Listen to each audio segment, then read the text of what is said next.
بسم اللہ الرحمن الرحیم۔ فضائل سورۃ فتح۔ یہ سورت ہر کام فتح کے لیے بہت اکثیر ہے، خاص کر دشمنان دین پر غالب پانے کے لیے بہت ہی لاجواب ہے۔ اس سورت کی فضیلت کے بارے میں چند روایات حسب ذیل ہیں۔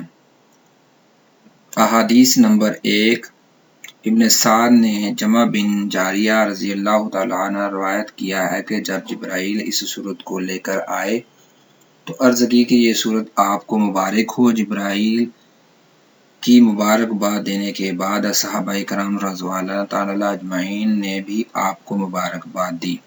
بخاری شریف ہے۔ اور حدیث نمبر 2، حضرت عمر رضی اللہ تعالیٰ عنہ کو حضور صلی اللہ علیہ وسلم نے بلایا اور فرمایا، مجھے اس سورت کے بدلے میں وہ تمام چیزیں پسند نہیں ہیں جن پر سورج نے طلوع کیا۔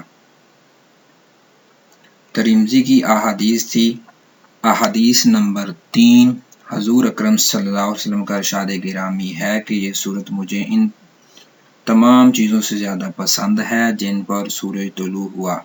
بخاری شریف ہے۔ احادیث نمبر 4، صلح حدیبیہ سے واپسی پر مکہ اور مدینہ کے راستے میں اس سورت کا نزول ہوا، اور جب یہ سورت نازل ہوئی تو رسول اللہ صلی اللہ علیہ وآلہ وسلم نے فرمایا، آج رات مجھ پر ایک ایسی سورت نازل ہوئی جو مجھے دنیا کی ہر چیز سے زیادہ پیاری ہے۔ یہ بخاری شریف تھی۔ احادیث نمبر 5، حضرت انس سے روایت ہے کہ رسول صلی اللہ علیہ وآلہ وسلم نے اس سورت کے نزول کے بعد فرمایا کہ مجھے یہ سورت زمین کی ہر چیز سے زیادہ پیاری ہے۔ تفسیر ابن کثیر سے یہ احادیث تھی۔ اور احادیث نمبر 6 ہے۔ ایک روایت میں ہے کہ جو آدمی اس سورہ کو رمضان المبارک کی پہلی رات میں یاد کرے گا اسے قرآن مجید یاد ہو جائے گا۔